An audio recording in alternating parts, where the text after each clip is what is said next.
வணக்கம். சித்தர் தரிசனம். திருமணத்தின் போது நாம் ஏன் பட்டாடைகள் உடுத்துகின்றோம் தெரியுமா? நம்முடைய பாரம்பரியத்தில் உடைகளுக்கும் நிறங்களுக்கும் மிகவும் முக்கியத்துவம் கொடுப்பது வழக்கம். எந்தெந்த வகையான உடைகளை எந்த மாதிரியான வைபவங்களின் போது அணிய வேண்டும், அந்த உடையும் கூட எந்த நிறத்தில் இருக்க வேண்டும் என நம்முடைய முன்னோர்கள் சில வரைமுறை வகுத்து வைத்துள்ளார்கள்.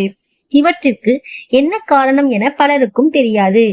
ஆடம்ப பொருளாக நினைத்து அனைவரும் பட்டு, அதிலும் குறிப்பாக திருமணத்தின் போது பட்டுதான் அணிய வேண்டும் என சொல்வதற்கு மிகவும் முக்கியமான காரணம் உள்ளது. இதற்கு பின்னால் இருக்கும் ஆன்மீக மற்றும் அறிவியல் காரணங்களை தெரிந்து கொள்ளலாம். நம்முடைய பாரம்பரிய முறையில் பட்டிற்கு மிகவும் முக்கியமாக பங்கு உண்டு. கோவில்களில் தெய்வங்களுக்கு பட்டு துணிகளை மட்டும்தான் எப்பொழுதும் அணிவிப்பார்கள். அதே போல் திருமணம் என்றால் அங்கு முதலிடம் பிடிப்பது பட்டுமும் தங்கமும் தான். திருமணத்தின் போது மணமக்கள் மட்டுமின்றி திருமணத்தில் கலந்து செல்பவர்களும் பட்டு ஆடைகளை உடுத்திச் செல்வதுதான் நம்முடைய பாரம்பரிய வழக்கம். அதே போல் கோவிலுக்கு செல்லும் போது எந்த ஒரு சுப காரியமாக இருந்தாலும் பட்டு உடுத்துவது வழக்கம். இந்த பட்டு ஆடைகளை ஆடம்பரத்தின் அடையாளமாகத்தான் அனைவரும் பார்க்கிறார்கள். தன்னுடைய செல்வ செழிப்பை காட்டுவதற்காக அதிகமான விலையில் உள்ள பட்டு ஆடைகளை திருமணத்தில் கட்டாயமாக அணிகிறார்கள் என பலரும் நினைத்து கொண்டிருக்கிறார்கள்.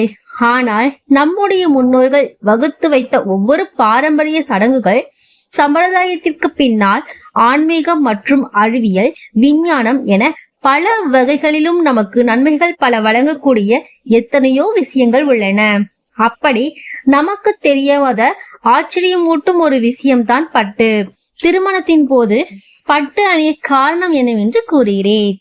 பட்டு துணிகளுக்கும் பட்டிற்கும் இயற்கையாகவே ஒரு குணம் உண்டு.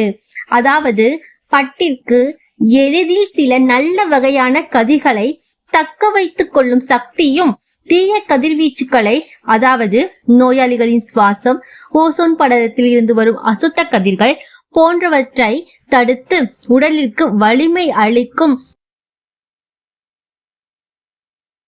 திருமண வீட்டிற்கு பலதரப்பட்ட எத்தனையோ பேர் வருகின்றார்கள்.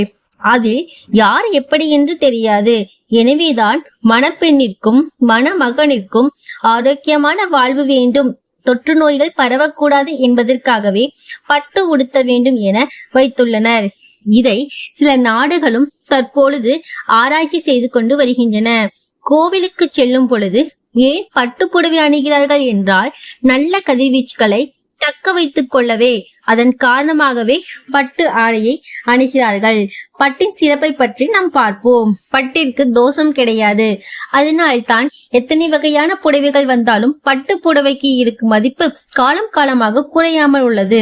தெய்வங்களுக்கு, குறிப்பாக அம்மனுக்கு சாற்றப்படும் பட்டு புடவையில் நேர்மறை சக்திகள் அதிகம் ஈர்க்கப்பட்டிருக்கும். அந்த பட்டு புடவையை நம்முடைய வீட்டில் வைத்திருந்தாலோ அல்லது நாம் அணிந்து கொண்டாலோ அளவில்லாத நன்மைகளை, தெய்வத்தின் அருளை பெற முடியும் என்பதால் கோவிலில் அம்மனுக்கு சாற்றப்படும் பட்டு புடவைகளை ஏலம் எடுப்பதற்கு அதிகமானவர்கள் ஆர்வம் காட்டுகின்றனர். கோவிலுக்கு பட்டு உடுத்தி செல்ல காரணம் என்னவென்று பார்க்கலாம். கோவில்களில் தெய்வத்தன்மை நிறைந்த மிகவும் ஆற்றல் மிக்க மின்காந்த அலைகள் பல மடங்கு அதிகமாகவே பரவி இருக்கும். அது சக்திகளை எளிதில் ஈர்த்து நன்மைகளை தரக்கூடிய தன்மை கொண்டதாக இருக்கும். அதனால்தான் கோவிலுக்கு செல்லும் பொழுது கண்டிப்பாக பட்டு உடுத்த வேண்டும் என்பதை இன்றும் பலர் பின்பற்றி வருகின்றனர். இதை இறை சக்தி நிறைந்த மின்காந்த அலைகளை ஈர்த்து வைத்துக் கொள்ளும் பட்டு ஆடைகளை நாம் அணியும் போது உடலிலும் மனதிலும் ஒரு விதமான உற்சாகத்தை தரும். அதே போல் நம்முடைய உடலில் இருந்து காந்த சக்தி அதிகம் வெளியேறாமல் காக்கும் தன்மையும் பட்டு உடைகளுக்கு உண்டு. இதன் காரணமாகத்தான் நாம் பட்டு உடைகளை திருமணத்தின் போது, முக்கியமான விசேஷங்களின் போது கோவிலுக்கு செல்லும் பொழுது அணிந்து செல்கிறோம். இது போல இன்னும் பல சுவாரஸ்யமான தகவலை தெரிந்து கொள்ள சித்தர் தரிசனம் சேனலை சப்ஸ்கிரைப் செய்யுங்கள், லைக் செய்யுங்கள், ஷேர் செய்யுங்கள். என்றும் உங்களுடன் நான் உங்கள் வினோ. நன்றி, வணக்கம்.